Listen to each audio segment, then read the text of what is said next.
This might be one of the fastest bind and fly whoops out there in the FPV industry.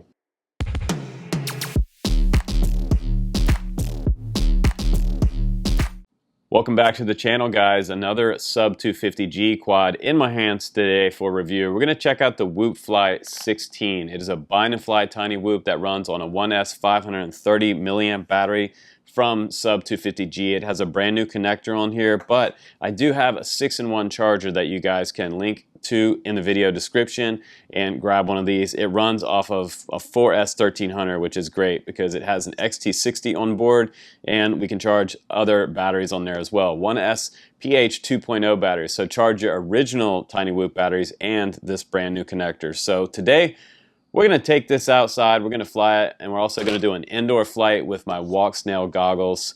This version that I have is kind of pricey for a tiny whoop, honestly. $219 is pretty primo, but then again, it's 1080p FPV on here with my walk snail goggles, so that's kind of nice. It is definitely primo. It's not cheap, now, especially for a tiny whoop when you get above the $200 price point. Am I right?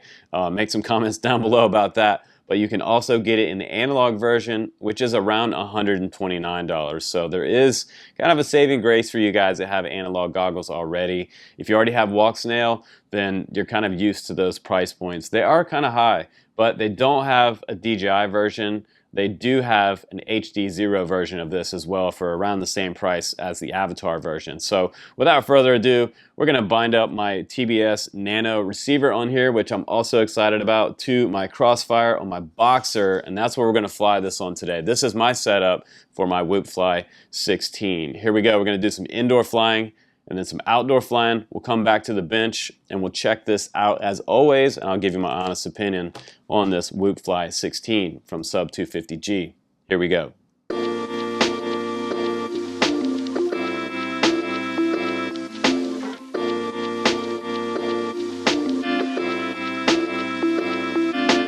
All I need,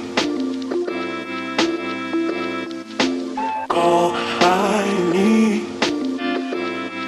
You're the best thing that all I need. You make quiet light. All I need. You're the best thing. All I need. All I need. You're the best thing. All I need. All I need. That's the best thing that I need.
Welcome back from the flight test.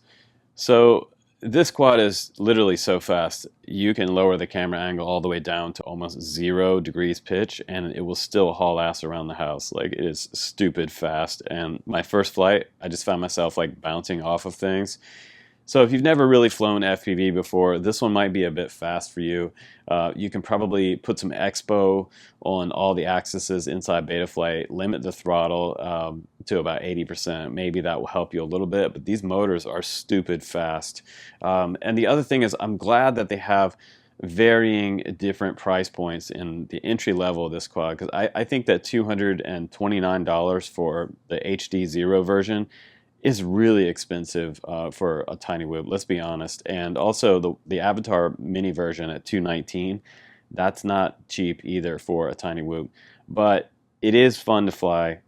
Is it worth the $200? That's really debatable. I think the more entry-level friendly version is definitely going to be the analog version at $129 versus $229. It's like twice the price.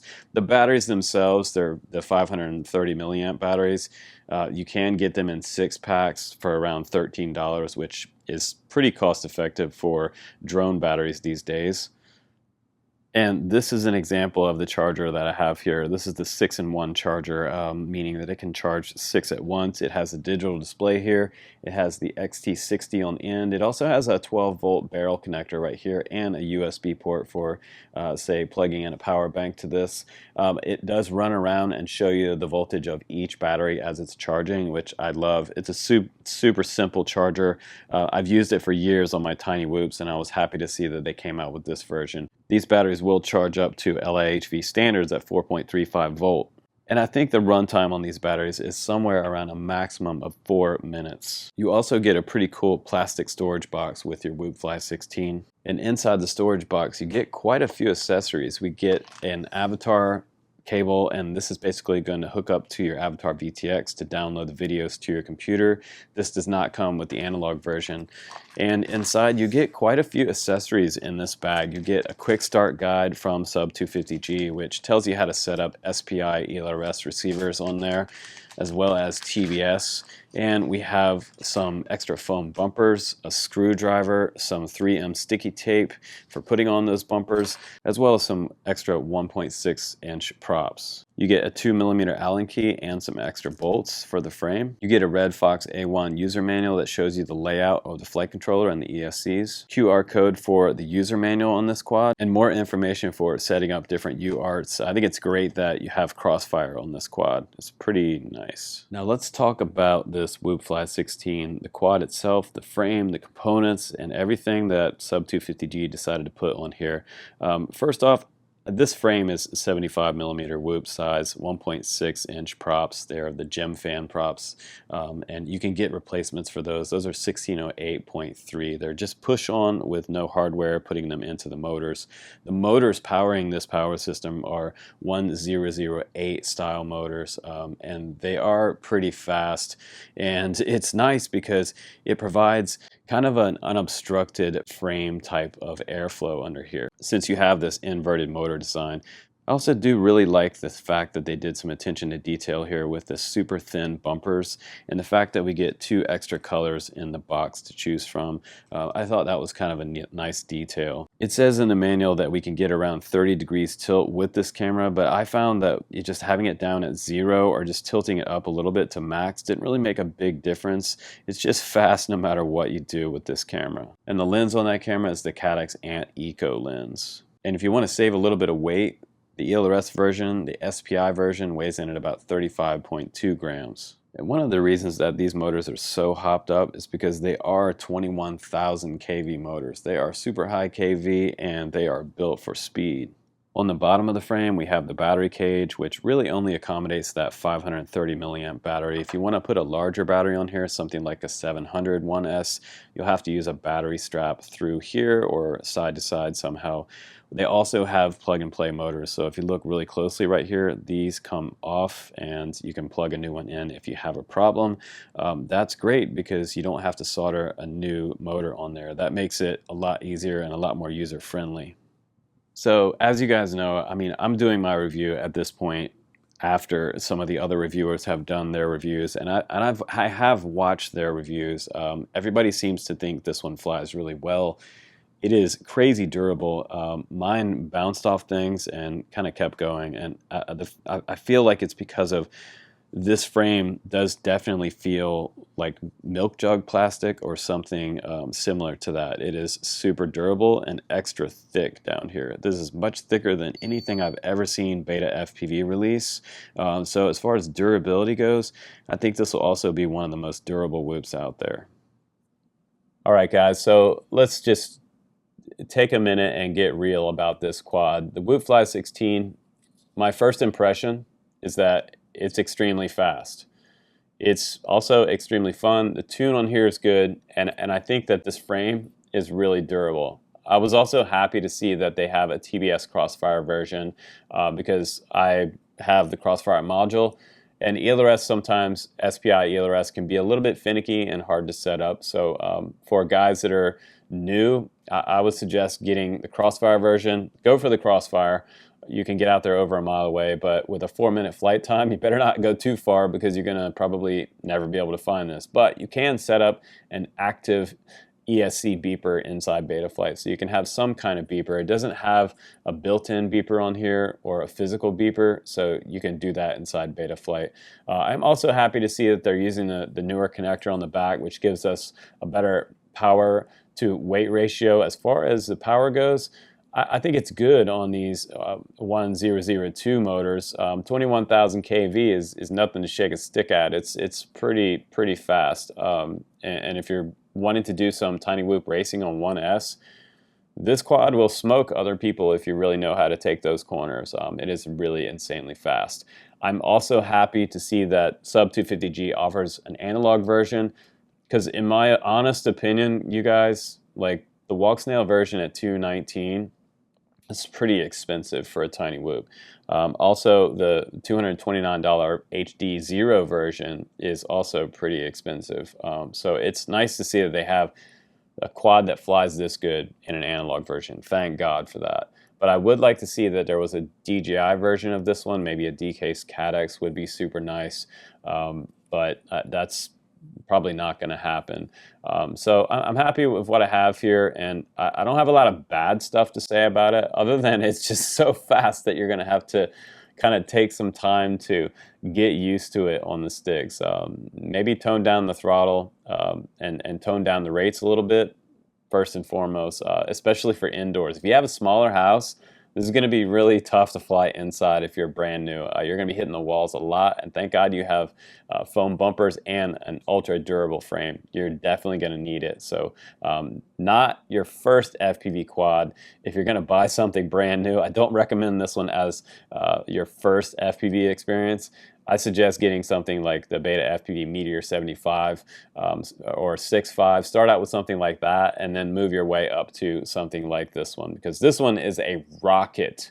It is super fast, and it's not for people who really don't know how to fly yet. It'll end up in a tree or in a river somewhere, so you'll never be able to find it. So be careful with it and enjoy it. I think most people that already fly will like this one. So not exactly a beginner quad, but super freaking fun to fly. Just kind of pricey, except for the analog version. Go for that one if you're looking for a deal. So I appreciate you guys hanging out again on the channel, and be sure to join us in the Discord. There's over 900 pilots in there now talking about FPV 24/7. You can go in there, make some friends, and post your videos, and you can get some much needed help. Ask what to buy. Ask me what to buy. I'm in there all the time, most of the days, in the morning, afternoon, and the evening. So I'll see you in the Discord, guys. Take care. I'm Justin Davis. Happy FPV.